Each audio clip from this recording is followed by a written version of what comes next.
Necati Anaz is Associate Professor of Political Science and International Relations at Istanbul University. He joins us now live. Thanks for being with us.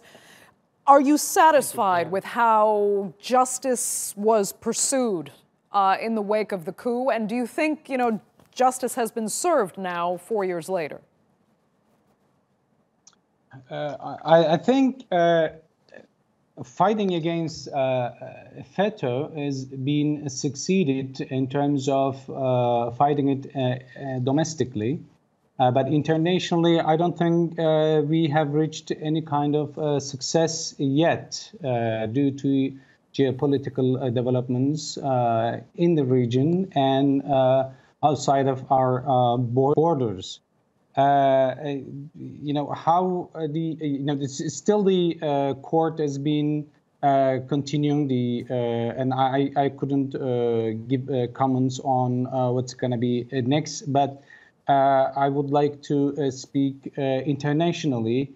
Well, actually, if you stop there, let me ask you something, because you brought up, that you feel that there was appropriate action taken inside Turkey.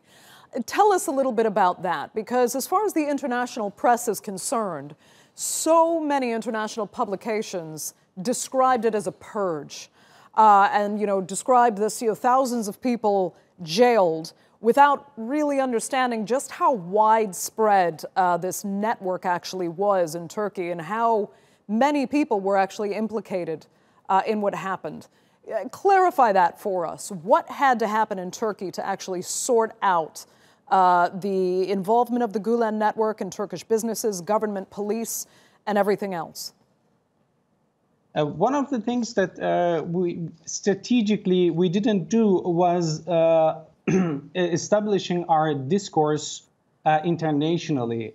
We tried to combat with Feto, Gulen terrorism, Gulen movement in a terrorism discourse. So this was, to me, wrong to even start with fighting against Feto. Instead, I years ago argued that this should be put into different terminology, different way of explaining Feto organization internationally. And I call this Gulen movement is a cult movement. It is to be understood, and it has to be said to international audience and explain this as a cult. If you go back to Graham Fuller's, for example, Graham Fuller's piece written in 2016 in Huffington Post, he was arguing that Feto is not a cult organization. And in my piece in 2017, I said specifically this must be the beginning point to fight against Feto internationally, that Feto is a cult organization. If you use the terminology of terrorism, you will hit a wall. You would not completely express what you mean by Feto is a terrorist organization, because sociologically, especially the Western audience, is not accustomed to understand how Feto is a terrorist organization, since Feto has been publicating itself as part of a Sufi organization and part of a Sunni Islam, and stands for dialogue and stands for hizmet, peace, etc. So it's really hard to fight against Feto internationally with the discourse of terrorism. So first, we need to drop this conceptualization. So you're saying, really, it's an issue of public relations, actually. The way it could be portrayed in the domestic market is not the way you think it should have been sold abroad, let's put it that way. Because it translates into different terms when you use the word terrorists, for example, you think.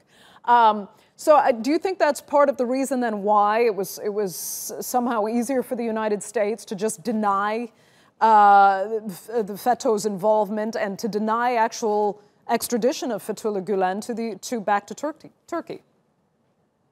I don't think it's going to happen soon unless Feto loses its usefulness.